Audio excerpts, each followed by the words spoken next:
Good evening.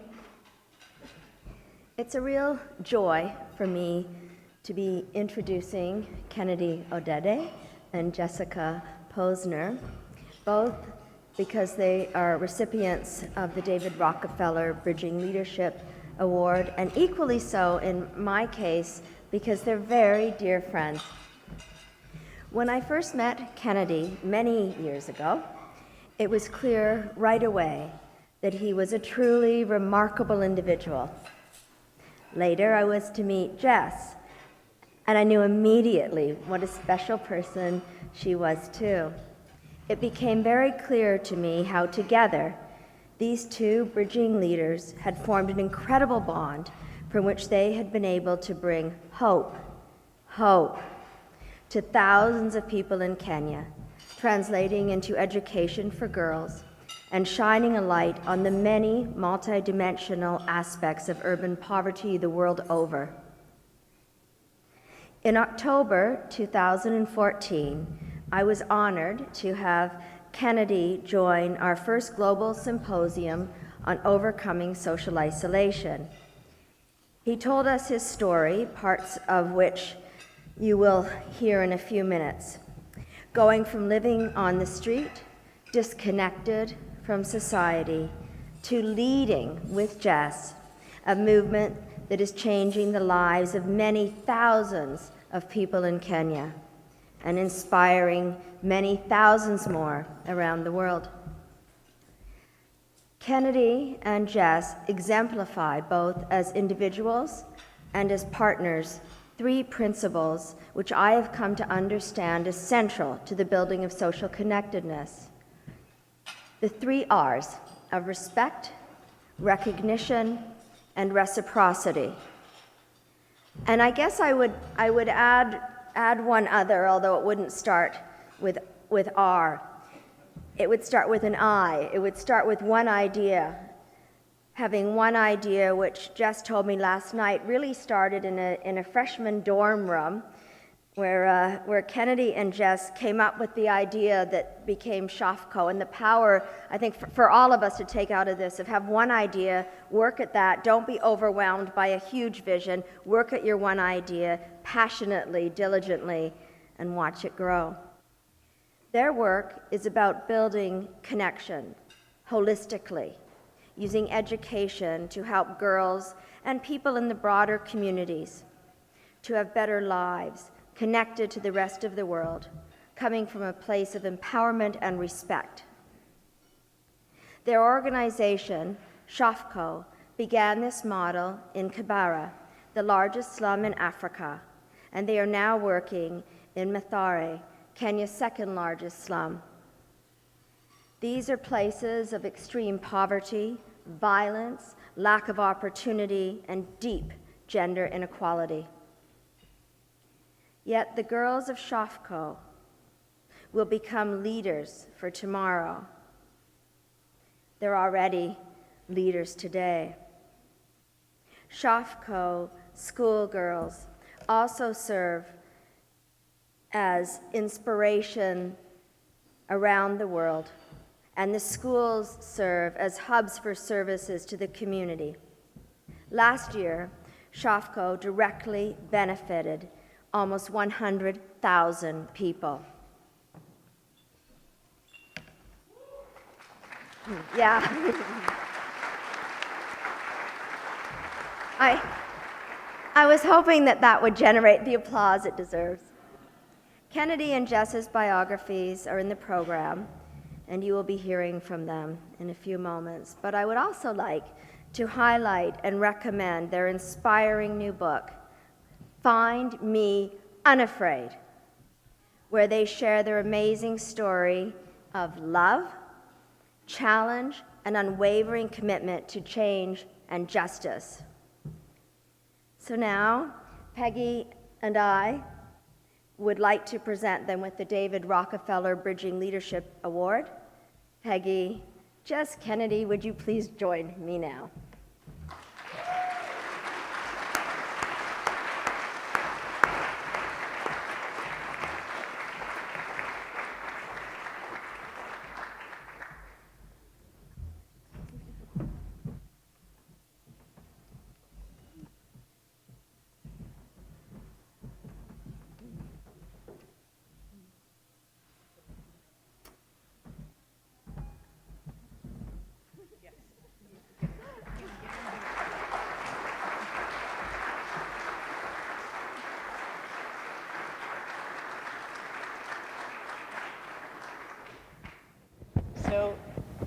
This is quite an amazing privilege for me to be with the two of you in the company of this group here tonight, and to hear, having heard some of their story before, to hear their joint and separate journey to get where they are, full of, as Kim said, the hope and the love, but also the pain, the anger, all of the complexity that's involved in transcending the kind of difficulties, I might even say misery, that was inherent, certainly for Kennedy, in growing up in the circumstances in which you grew up, and undoubtedly for Jess, who came to Kenya under circumstances that she'll tell us in a moment,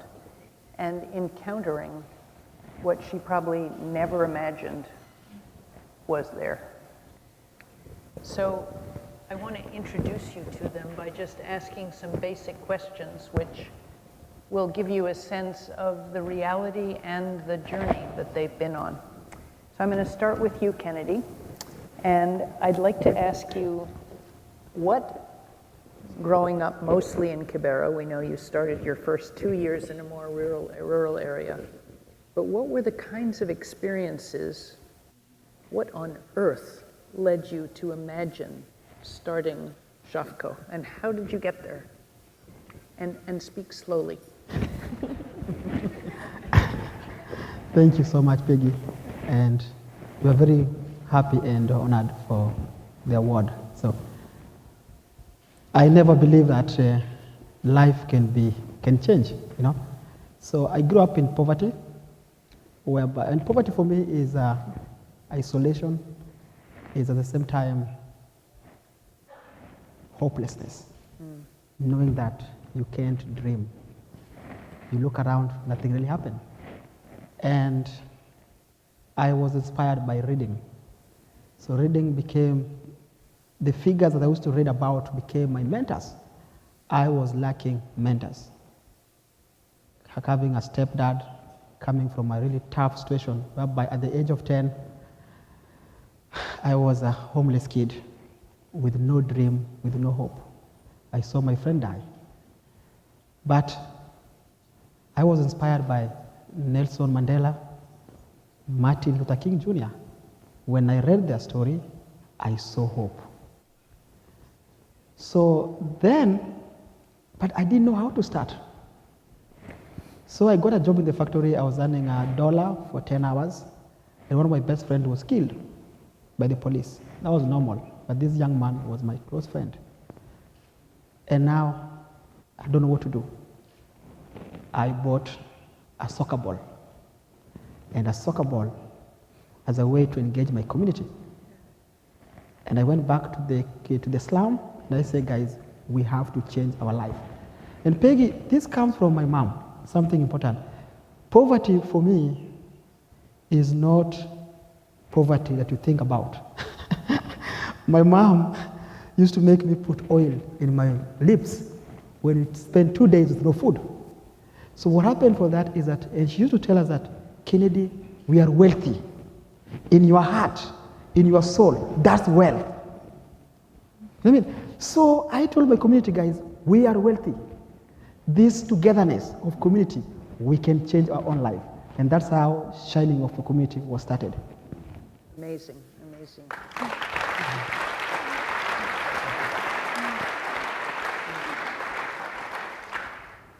And Jess, you came into this already 20 years old? 21. 21, and you were taking, am I right, was it like your junior year abroad or something, and you chose to go to Kenya. Can you tell us how you got there, why you chose Kenya, and how you got to Kibera, how you met Kennedy, how you got involved with SHOFCO, all of that?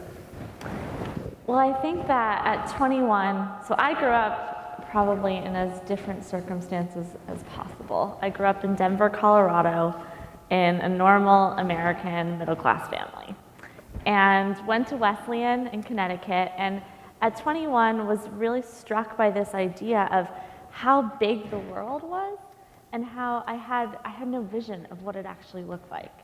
And I wanted to see it. And so I went to the study abroad office and I looked through the folders and I came up with this idea that I was going to go to Kenya. And then I went and called my parents. And my mom said, "What do you mean you're going to Kenya? Can't you just go to Paris or London like everybody else?" And then it became really exciting to go to Kenya. So I said, "I'm going to do this."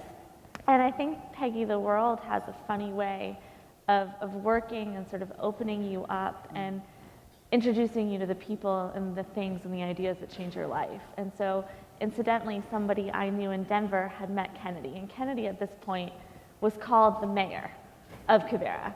And so at 23, he had started this movement of SHOFCO, this idea that people could change their own lives.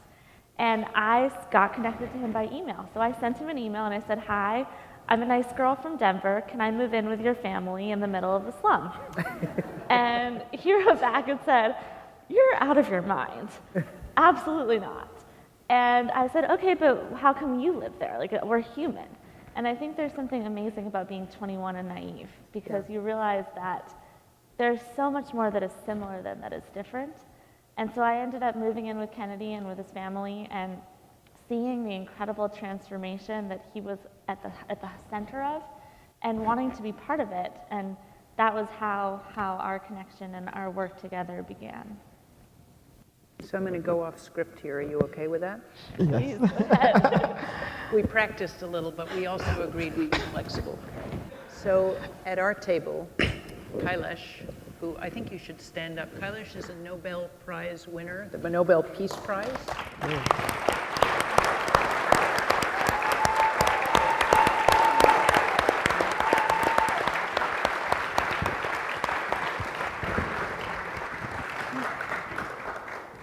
And as we were introducing ourselves at the table, he said that he gave a TED talk, was that right, about the power of anger. And he's celebrating anger. The rest of us were talking about love, and we don't view those as contradictory.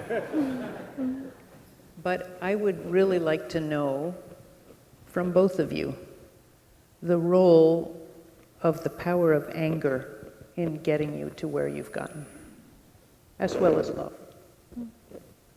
Yes.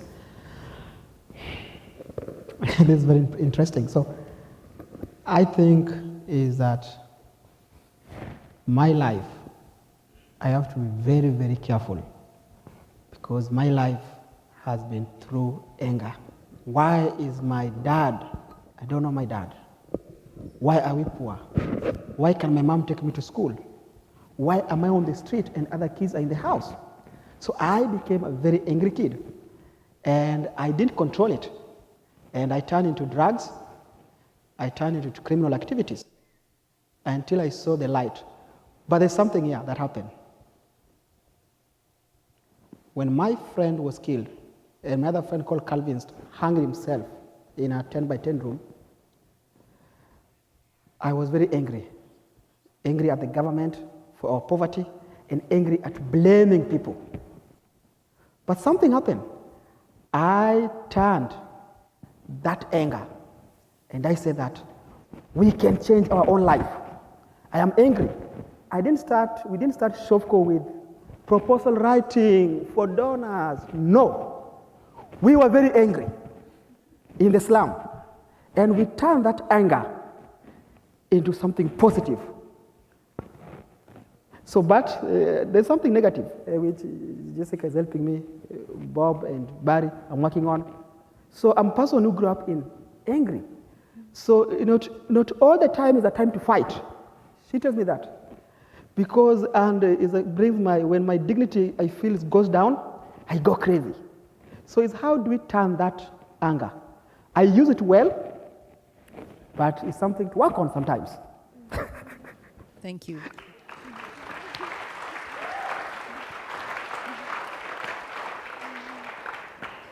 Thank you for that amazing answer and that amazingly truthful answer.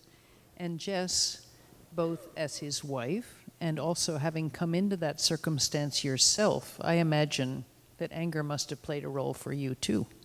Absolutely. I think that anger for me was the first day I went to Kibera. And if everybody here, I know we're really far away, but if we could just try to imagine together for a moment what this place is like. And so Kibera is thought to be one of the largest slums in Africa. Nobody knows how many people live there, but maybe 1 million people living in an area the size of Central Park, which is right here. And so if you can imagine 1 million people living in a place with no government services, running water, healthcare, economic opportunity, jobs, roads, nothing. And so I think that for me, my anger was at both my own privilege and at the inequality that deeply exists in our world. And that where you are born determines so much about your life's outcome and opportunities. I did nothing to be born in Denver, Colorado. Kennedy did nothing to be born in Kibera, and yet that's what happened.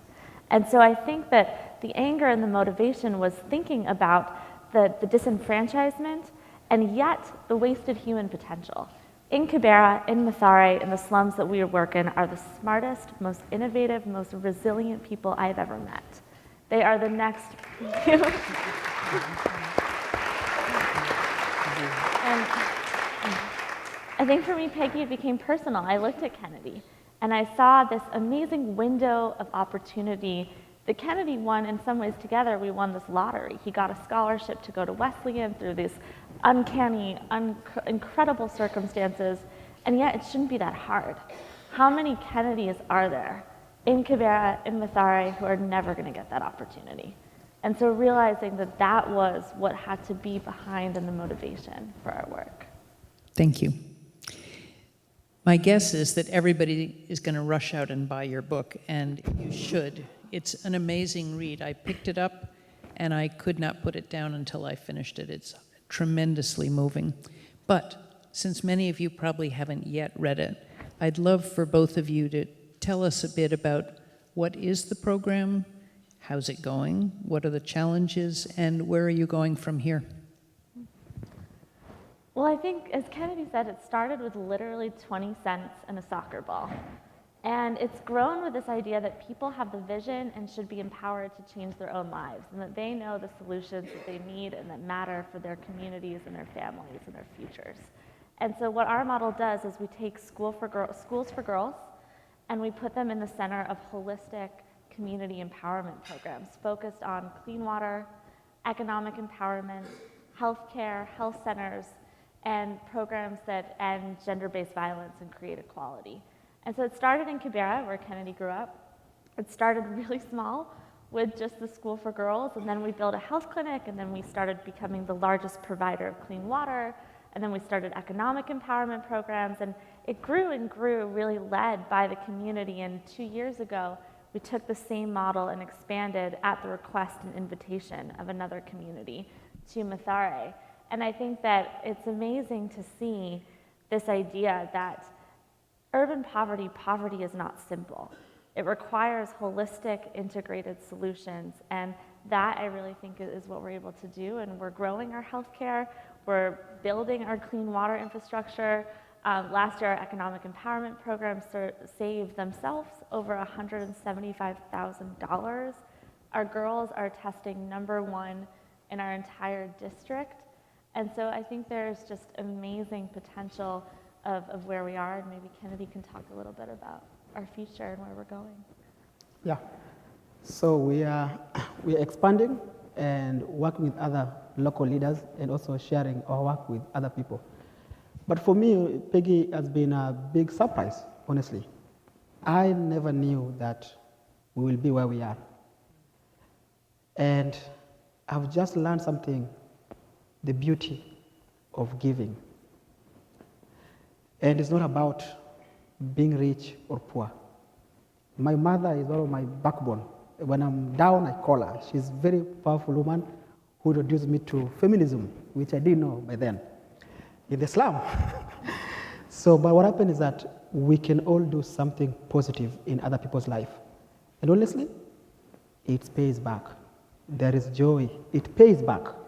There is joy in doing something. So when I go back to Kibera now, and I saw the Kibera that I used to stay, I cry, because I see that it is possible when people come together to change their own life. And maybe just to give us an illustration, can you think of one of the girls and tell a little bit about her story, just so we can see what it is, what's the transformation that happens? Sure. I'd love to tell about Valerie. So she's one of our first girls. And how our school works is we take the very most vulnerable and the very brightest girls, and we invest entirely in their potential, because these are going to be the systems changers. They're the next generation leaders who are going to change all of the systems that uphold urban poverty in the way that it plays out today. So Valerie was taken, actually, so how it works is the school is entirely free, but families work at the school 5 weeks a year in exchange for free education. It can be anyone. So Valerie was actually brought to the school by a neighbor. And this neighbor had brought her own child. And she shared Valerie's story. She doesn't have parents. She was living, her father was in and out of the picture. She doesn't know where her mother is. And when Kennedy asked her, I still remember this day, this woman, do you want us to take Valerie or your child? And she said, take her. And you know what? I'm going to show up 5 weeks a year, and I'm going to do the work that Valerie needs. And I think that is the power of, and Valerie now is happy, she's funny, she's mischievous. She is going to be that next generation leader. And you think about Valerie, and you also think about I think when I look at Valerie, it also connects to our team. People in our community, like Kennedy's best friend from childhood, George, who was a gang leader, was the head of this sort of illegal sect, and then got this opportunity to lead and said, I don't want to do that, I want to do this. And he knows every single girl's house. And he is somebody who I think his vision and what he can do for our community, and so it's about the girls, it's about their families, and it's about our team. And I think we're so lucky to have that amazing team of people that are really leading this, some of whom are here tonight. Thank you, Jess. And just one more question, because I know we want to get back to our table discussions, but we at Synergos talk about always doing sort of systems thinking. When you look at a problem, you don't just look at the symptom, you look at what's the root of the problem. And that's clearly something that probably you intuitively did since the beginning because you lived the problem.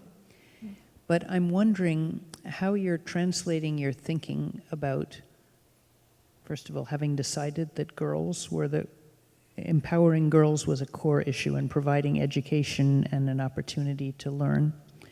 But how you're thinking about taking that beyond Kibera, which you already are. What is it about the model that you've created, which is clearly, as you said, a holistic model, that is started at the grassroots, and how can you help other people in grassroots communities do the same thing? Maybe you could, Kennedy, tell the story about how and why you went to the other community and how that's going as a way of demonstrating how we go to scale and also how we think about problems systemically. I think the basic principle of SHOFCO, Shining Up, the organization, was this idea that there's a lot of wealth in communities. There's a lot of power. They don't know. They don't know. Because they have been objectified, they have been used by the politicians, and it's hopelessness. So my idea is that with hope, it's possible. So a young man from Madare, another slum, heard about what we're doing through a local paper, and he came to Kibera to see. His name is Godfrey, and he was amazed. He became hopeful, and he loved the story that somebody from the slum called Kennedy, whatever, and he looked for me. And I met him. I told him, I'm sorry, Godfrey, I am from Kibera, not Madare. I can't, my hands are full, I'm sorry. But Godfrey didn't give up because he saw hope. They start mobilizing themselves. They found a space, and after 2 years, he kept on disturbing me. And I went to his community, and I was really amazed because of what? Community buy-in. And SHOFCO was started there through Godfrey. So I tell people this thing which I don't want to hear. Hope is replicable. Hope is scalable. With no hope and community involvement, you are doing zero work. We talk about systematical change. That's the biggest problem, and that's what we are working towards. What we're doing in Kibera is to have these young, beautiful women who are given powerful education to one day be the ministers, leaders in business and different sectors, and will be able to change systematical change. And even now, Peggy, right now, because of our mobilization and the community support, we are united. You know, most of the time, people want votes, even government sometimes. They are now coming, and we see that can be used as a way for policy change. What does that mean? From a soccer ball of 20 cents, from hopelessness, and now serving over almost 100,000 people, that the government is also really proud of us, Kenyan government.